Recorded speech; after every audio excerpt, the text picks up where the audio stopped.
The presidential candidate of the Labour Party in the 2023 general election, Mr. Peter Obi, has reacted to U.S. President Donald Trump's recent comments threatening possible military action against Nigeria over alleged religious persecution. In a statement posted on his verified X account, Mr. Obi called for diplomatic engagement between Nigeria and the United States. And part of that statement reads, "The recent pronouncement by the U.S. government declaring Nigeria a country of particular concern and indicating possible military action should give every well-meaning Nigerian serious concern. The present situation calls for constructive diplomatic engagement by both nations aimed at addressing the prevailing security concerns." End of quote. He described the current security situation in Nigeria as unprecedented, noting that more than 10,000 Nigerians have been killed since May 2023, citing figures from Amnesty International. While acknowledging that insecurity did not begin under the current administration, the former presidential candidate faulted the All Progressives Congress-led government for lacking the competence, patriotism, and the commitment to address the crisis. He condemned the rising violence, which he says reflected the government's failure to protect lives and property. I want to laugh at people who believe in spiritual power.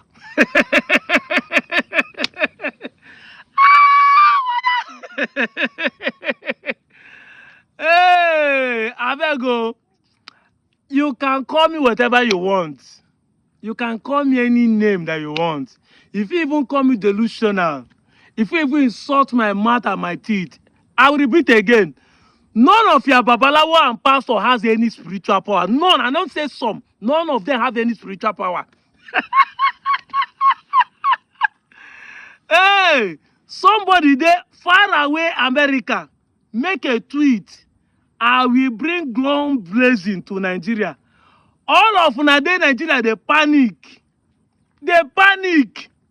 I thought you people say there's a Odeshi in Nigeria, spiritual power. Is it not now that America said they want to invade Nigeria? You're supposed to tell your Babalawo, prepare chant for us. So that if the Americans they shoot to go, they do Odeshi.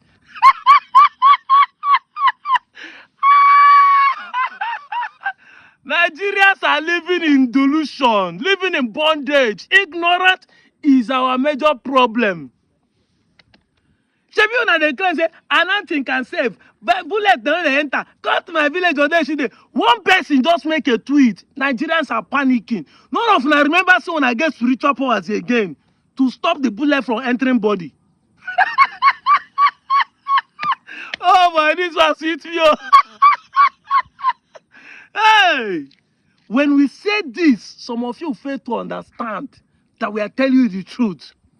See, for the sake that I want to prove Nigerians right, I would have loved Trump to enter this country with his armies and bombs. For the sake that Nigerians don't want to believe they are the one living in bondage, that their pastors and the babalawos are deceiving them, this is the best time to prove to Nigeria that they have been living in ignorance. When I keep saying it, that Nigerians don't have sense. We are not smart, we are crooks. We are ignorant. We are cunning and crafty. We are not smart people. We are not intelligent. The laziest people on the earth are Nigerians and some Africans. Because our thinking faculty is zero. We don't think. Some people that believe in day, she power day, or come my village, they cut knife, they enter. Now somebody tweet, say how we bring gun blazing. Ratatata, on top of your country. 250 million Nigeria. Nobody fit us say, I get spiritual power if you stop bullet. Make I do. See, this is why I said one time that instead of passing the law for people to be carrying arms, I see Nigerian Army, Defense Minister, and this one say, defend yourself, defend yourself. I say, let them pass the law. Instead of passing the law for people to buy gun, pass the law for people to be doing Odeshi and charm if it is real. Because if I have Odeshi, meaning that I have a power that bullets cannot enter my body, whether teeth, eye, nose, anywhere, bullet cannot enter me. I don't need to carry gun. Because if you shoot me, no go enter. So why? Why am I afraid of kidnappers? Why am I afraid of Fulani yes men? Why am I afraid of terrorists and bandits? See, if you are not learning anything in this period in time, you are going to remain a fool forever. This is not an insult. Your Iberiberism will be highest. Whether you are Igbo, you are Hausa, you are a Christian, you are far, has no spiritual power. You are pastor. It's you Mugu. He has no power anywhere. Oh yeah, now let us pray for Nigeria, because I know say very soon your pastors will start telling you, let us organize a prayer for Nigeria in these trying times. Pray. Let me see whether the prayer will stop the bomb from coming. It will come blazing. Ratatatatata. When I go to collect and one after another, all your babalawo, they will empty. Bomb will fly everywhere. I just want to remind you that the church you are going is an ordinary building, and bomb will bring it down. No power will stop it. I just want to remind you that if your pastor have a private jet, he will enter it and run when it started. And no anointing will stop you from being killed if Nigeria went into war.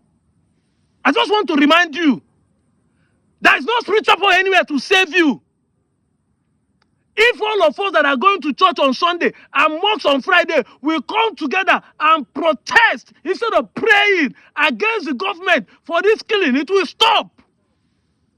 But on Sunday night, they will say, let us pray for Nigeria. This time around that they are threatening Nigeria, or this time around that the killing will stop. Since you have been praying, the killing has not stopped. It is only a fool that keep doing the same thing time after time, still getting the same result, and doesn't want to change the modus of plain rules. Doesn't want to change the method and approach he's using to tackle his issue. Even if you're a fool, you should have known now that 50 years after, the Nigeria is getting worse. Are we actually praying for the right thing? Do we even need prayer to solve our problem? You only take a tweet for Nigerian army to begin catch people they call terrorists and be claiming they're rescuing people. A tweet. Just a tweet. Everybody running enter skater. That where your pastor has been praying for years. Yeah, no army has reacted to catch any terrorists. But somebody tweet from all the way from America. All your doctors and pastors, all your armies are now catching terrorists every day, every minute. That will tell you that the power in the tweet is stronger than the anointing of your pastors and babalawos and the imams. But when I go here, when I go see this video now, I thought say you don't know what he's talking, you're looking for engagement. If we do the right thing, the government will sit up. That's why your pastors are quiet. Because they don't know what to say that you engage them and make them look like a fool. Evidence there. There's a practical evidence to let you know that we are the problem, not the government. If the people have sense, if the people have knowledge and start doing the right thing, Nigeria will change. But as far as we keep supporting them, you keep doing all these things you are doing ignorantly, the government will be taking advantage of you, kill you in your numbers, take your mineral resources and walk away. Election is coming. Some of you will not come out and vote the right person. He said election is rigged. Why won't you rig when you are out of there? I've defined this over and over. Democracy is called government of the people, by the people, for the people. But if the people are not ready to be involved in government, which is coming out to vote the right people, why do then the people want the government to favor them? You want to reap where you do not sow? How do you want to sack who you do not employ? You do not come out for election. Now some of you will come and say, but we came out in 2023. How many of you came out? If 93 million people have voters card and 28 million voted, how many people came out? You are not even up to half. And you say you came out. Who are those? This is the problem. So until we understand there is no power anywhere and channel our energy, the power we have, which is the power of the mind and the physical strength to confront the government, we are going nowhere. This is supposed to be a way for you to sit down and reflect and learn. And these are what people like us are sit down and see that made us to start speaking out on the public. I'm out of here, Joe.